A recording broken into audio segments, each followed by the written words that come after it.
Bonjour, dans cette vidéo, nous allons voir comment décupler la puissance d'Easymorph grâce aux paramètres. Et pour ça, on va faire une étude de cas, on va faire une simulation, on va construire un budget N+1 à partir de ventes réelles. Et pour ça, on va faire 3 étapes. Premièrement, on va importer les ventes réelles des années précédentes. Deuxièmement, on va prendre une année pivot, une année qu'on estime significative. 2020, à cause du Covid, n'est peut-être pas la bonne année à choisir. Et puis, une fois qu'on a choisi cette année, on va faire une hypothèse de croissance budgétaire des volumes, une hypothèse de croissance des prix, et du coup, on va pouvoir calculer les nouvelles valeurs budgétaires 2021. Et puis, une fois qu'on a fait tout ça, on va compiler le réel et l'année 2021, et on va exporter la documentation, on va exporter le fichier Excel, et tout ça de manière horodatée, c'est-à-dire que si je le fais tourner plusieurs fois, plusieurs valeurs différentes, j'aurai plusieurs noms de fichiers différents. Et bien pour tout ça, on va avoir besoin des paramètres de manière soutenue. Tout ce qui est en bleu, on va utiliser les paramètres pour cela.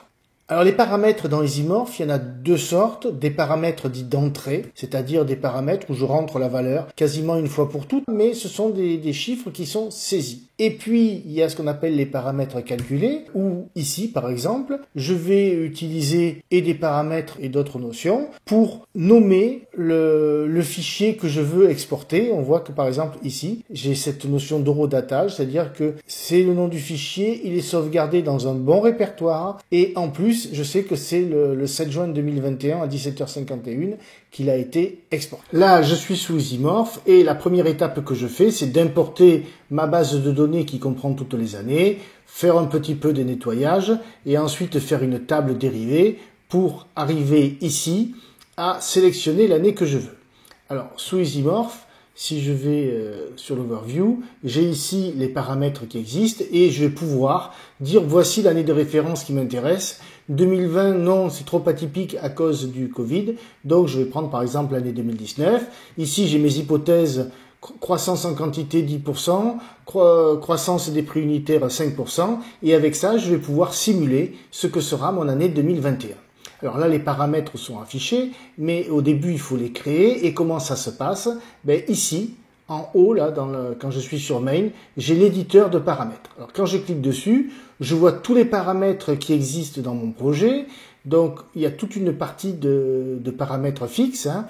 L'année de base que je vais choisir, les taux de croissance, quantité et prix, ainsi que des répertoires. Tout ça, ce sont des modes saisis, et puis ici après on verra les modes calculés.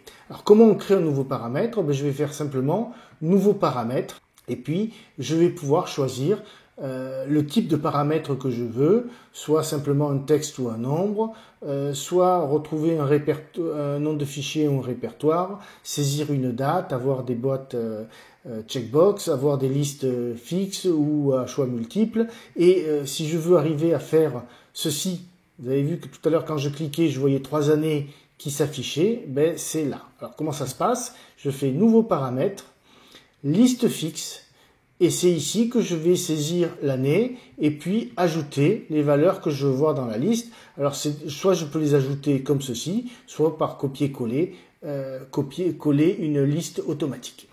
Alors, comment je vais utiliser maintenant les paramètres que j'ai créés pour faire mes simulations dans Easymorph? Première chose, pour choisir l'année, j'ai simplement mis une formule. Ben voilà, je veux que mon année de date de commande soit l'année de base, donc moi j'ai pris 2019, et je vois que avant ici, j'avais toutes mes années. Maintenant, je n'ai plus que l'année 2019. Une fois que j'ai fait ça, qu'est-ce que je dois faire?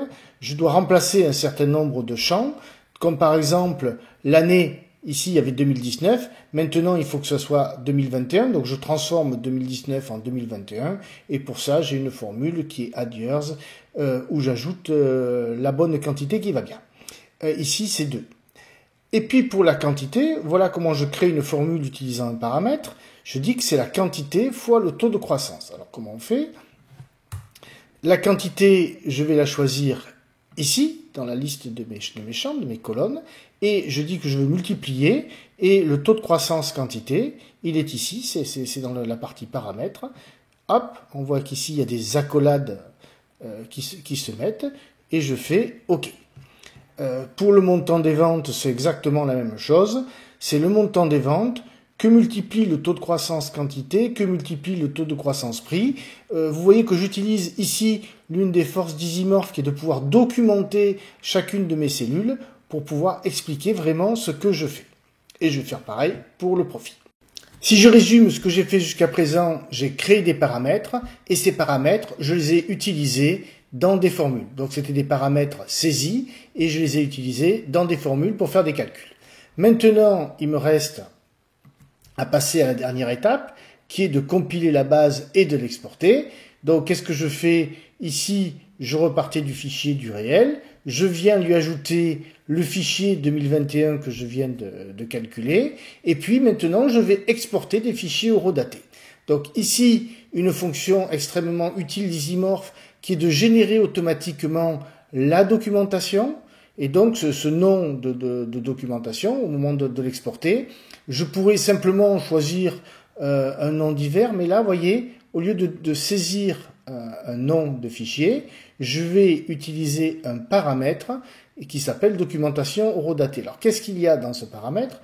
Je vous le montre. Ici, j'ai quelque chose qui s'appelle documentation horodatée. On va voir la formule. Et on avait créé un paramètre qui était le répertoire dans lequel je veux sauvegarder. Puis, ici, je mets un nom de ma documentation. Et c'est le i de concaténation, c'est là je veux ajouter du blanc. Et puis l'horodatage, ça se fait de la manière suivante. Alors je pourrais mettre today, mais si je le fais plusieurs fois par jour, je préfère mettre now. C'est-à-dire là maintenant c'est le jour et puis heure, minute, seconde. Mais moi je veux pas tout ce détail-là. Et puis surtout je le présentais sous forme jour, mois, année, heure, petite h et minute. Et puis bon, comme c'est une documentation, elle est générée au format HTML. Donc ça, c'est pour générer la documentation, le nom du fichier. Et vous voyez que si je me mets dessus, là il me dit ben voilà, il s'appellera il sera dans le répertoire Check and Do Education et il s'appellera documentation les paramètres 10-06-2021 19h23. Pour le nom du fichier, ce sera exactement la même chose. La formule est presque la même. Simplement, là, j'avais créé un paramètre avec le nom du fichier. Et puis, au lieu de HTML, c'est du XL. On est donc ici sur des paramètres qui sont calculés à partir de paramètres ou d'autres choses. OK. Et donc, au moment d'exporter, qu'est-ce que je vais faire? Enfin, quand je crée mon export, au lieu ici de dire que je saisis un nom en dur, ben je vais dire que je veux saisir un paramètre que je choisis dans la liste des paramètres et je vois qu'il s'affiche de la manière dont il va être produit. Maintenant, si j'effectue ici l'export et si je vais voir dans mon répertoire, je vois ici la documentation et le fichier qui ont été créés avec la date et l'heure.